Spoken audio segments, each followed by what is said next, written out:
डेढ़ महीने तक, जी हाँ, डेढ़ महीने तक उस कत्ल का पता नहीं चल पाता है और उस शख्स के कत्ल का पता नहीं चल पाता है जो शख्स हिंदू मुस्लिम गंगा जमुनी तहजीब की मिसाल हुआ करता था। अब आप सोच रहे होंगे कि ये मामला डेढ़ महीने बाद ही क्यों खुलकर आया है, क्योंकि आज ये मामला इसलिए खुलकर आया है क्योंकि अब इसमें कुछ गिरफ्तारियां हो गई हैं। जी, कुछ गिरफ्तारियां हो गई हैं तो ये मामला सुर्खियों में आया और जब इसकी पड़ताल और जांच की गई तब ये पता चला कि ये मामला तो डेढ़ महीने पुराना है। जी, 2 सितंबर 2022 का ये पूरा मामला है और बीबीसी ने इस पूरे रिपोर्ट की पड़ताल की है। कितने लोगों की इसमें गिरफ्तारी हुई है, कितने लोगों के नाम मुकदमा हुआ है, उन सब की विस्तार से आपको जानकारी देंगे। लेकिन सोचिए, जिस शख्स का नाम हिंदू मुस्लिम एकता के लिए लिया जाता हो, उस शख्स की हत्या कर दी जाती है और हत्या की प्लानिंग ऐसी जगह पर होती है जिसको बताने में भी खुद को एक बार झेप लगेगा। मंदिर में पूरी की पूरी प्लानिंग होती है, मैसेज टाइप किए जाते हैं और फिर व्हाट्सएप पर भेज दिए जाते हैं, जिसके बाद लोगों को इकट्ठा किया जाता है और एक बुजुर्ग को मौत की नींद सुला दिया जाता है जो कभी अब नहीं उठने वाला है। लेकिन उसकी जो मिसाल है वो हमेशा लोगों के दिलों में कायम रहेगी। अब ये पूरी कहानी क्या है, कहां से ये घटना शुरू हुई और क्यों ये पूरी घटना पेश आई है, उसकी एक एक चीज आपको बताएंगे जो बीबीसी ने अपनी पड़ताल में छापी हुई है। 2 सितंबर 2022 को रात के 10:15 10 बजे यूपी के बागपत जिले के विनयपुर गांव के दाऊद अली त्यागी अपने घर के बाहर आराम से बेचारे चारपाई पर लेटे फोन पर बात कर रहे थे। मोहल्ले के ही नदीम त्यागी और अकरम उनके पास आकर बैठे हुए बतिया रहे थे। अचानक 6-7 बाइकें आकर रुकी। हथियार बंद युवा थे और वो उतरते हैं, बिना कुछ कहे बस हमला सीधा सीधा शुरू कर दिया जाता है। अगले 1-1.5 मिनट में उन पर फरसों, डंडों और साइकिल की चेनों से अनगिनत वार किए गए। फोन के साथ कान से लगा हाथ तक टूट गया। चारपाई से खून जो है टपक रहा था, जिससे चारपाई पूरी तरह लाल हो गई।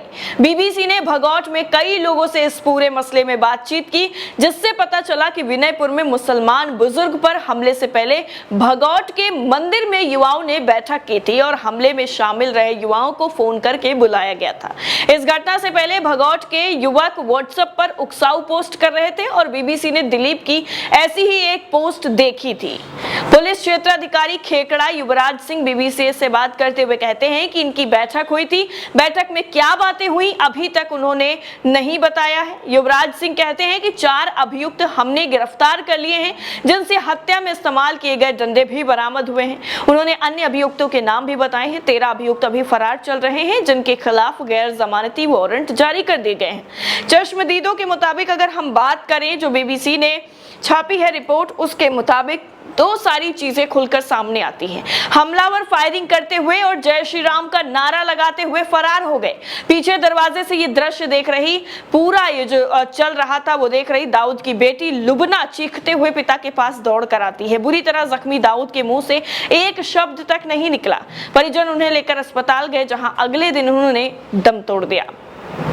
घटना के 1.5 महीने बाद भी लुबना उस रात की दहशत से आज तक निकल नहीं पाई है। उनके बूढ़े पिता को उनकी आंखों के सामने ही मार दिया गया था। लुबना कहती हैं कि मेरे पापा फोन पर बात कर रहे थे, अचानक 6-7 बाइकें आईं। उन्होंने कुछ नहीं पूछा, सीधे लठ बजाना शुरू कर दिया। अनगिनत डंडे मारे, सर पर फरसा मारा और भाग गए। मोटरसाइकिलें स्टार्ट ही खड़ी रखी थी उन्होंने। मैं चिल्ला रही थी कि मेरे पापा को बचाओ, पापा को बचाओ। खून की फुहारें छूट रही थी, वो कुछ नहीं बोले। अगले दिन उनकी मौत हो गई। भारत की संसद से 40 किलोमीटर दूर उत्तर प्रदेश के बागपत के विनयपुर गांव में हुई ये घटना ना किसी मीडिया में सुर्खियां बनी, ना ही इस पर किसी ने कोई विरोध दर्ज कराया और ना ही कहीं कोई बहस हुई, क्योंकि ये मामला मुसलमान का था। लिंचिंग के मामलों में अभियुक्तों का पक्ष लेने वाले ये तर्क देते रहते हैं कि घटना किसी क्रिया की प्रतिक्रिया में हुई है, लेकिन दाऊद अली अपने घर के बाहर आराम कर रहे थे। उनकी बेटी सवाल करती है कि हमारे बेगुनाह बाप को क्यों मारा गया, इसका जवाब कौन देगा। लुबना कहती है कि मुझे नहीं पता कि उन्होंने हमला क्यों किया। हमारे अब्बा की किसी से किसी तरह की कोई दुश्मनी नहीं थी, वो तो घर से बाहर भी नहीं निकलते थे। ये हमला बिल्कुल बेवजह हुआ है, कोई उनका गुनाह तो बताए। हम तो यही पूछ रहे हैं कि उन्हें क्यों मारा गया? एक सीधे साधे आदमी के साथ ऐसा क्यों हुआ? बागपत पुलिस के मुताबिक हमलावरों की मृतक से ना किसी तरह की जान पहचान थी और ना ही कोई दुश्मनी थी। पुलिस अधीक्षक नीरज कुमार जादौन बीबी से बात करते हुए कहते हैं कि अभी तक की जांच में किसी तरह का जान पहचान या दुश्मनी का पता नहीं चला है। दाऊद एक छोटे किसान थे और उनके तीनों बेटे दिल्ली में रहकर पढ़ाई करते हैं। जब उन पर हमला हुआ तो उनके बेटे शाहरुख दिल्ली में ही थे। सिविल सेवा की तैयारी कर रहे हैं शाहरुख। इस हमले के बाद से ही वो घर पर हैं और सदमे में भी हैं। शाहरुख कहते हैं कि इस घटना ने मेरी पूरी जिंदगी बदल कर रख दी है। अब मैं किताबों के पास भी नहीं जा पा रहा हूँ। मेरी दिमागी हालत भी ठीक नहीं है। करियर एक तरफ है और दूसरी तरफ पिता को इंसाफ दिलाने की चुनौती है। अब परिवार की जिम्मेदारी भी मुझ पर आ गई है। शाहरुख आगे कहते हैं कि जिन लोगों ने ये हमला किया है उनसे भी खतरा है।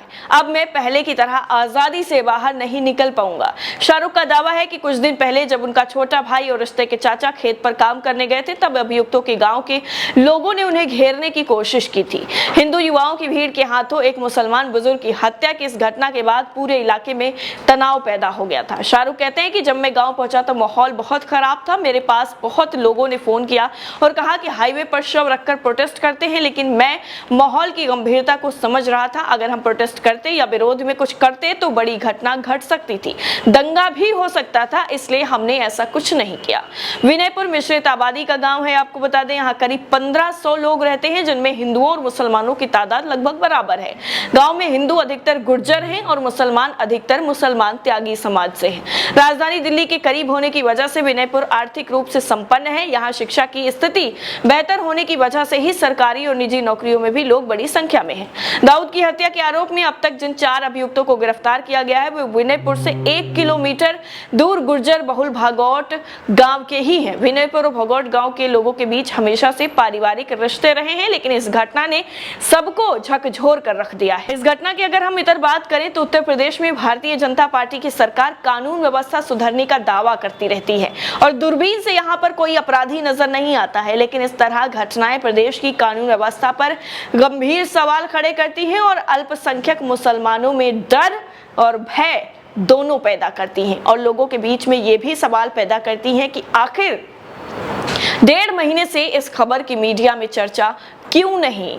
अब जब गिरफ्तारी हुई तब मीडिया में ये खबर कैसे आ गई? 1.5 महीने तक क्या उस बुजुर्ग की आत्मा जो थी उनको किसी भी तरीके से जो है सुकून मिला होगा? 1.5 महीने तक इस पर कोई बात नहीं हुई, एक शब्द किसी की तरफ से नहीं बोला गया। यहाँ तक कि अब जब ये खबर निकल कर सामने आ रही है तो हमें भी बताने में ये खेद हो रहा है कि 1.5 महीने बाद इस खबर की अब पड़ताल हुई है जाकर। फिलहाल इस पूरी रिपोर्ट को लेकर और इस तरह की हुई घटना पर आप अपनी राय कमेंट सेक्शन में हमसे साझा कर सकते हैं। जय हिंद।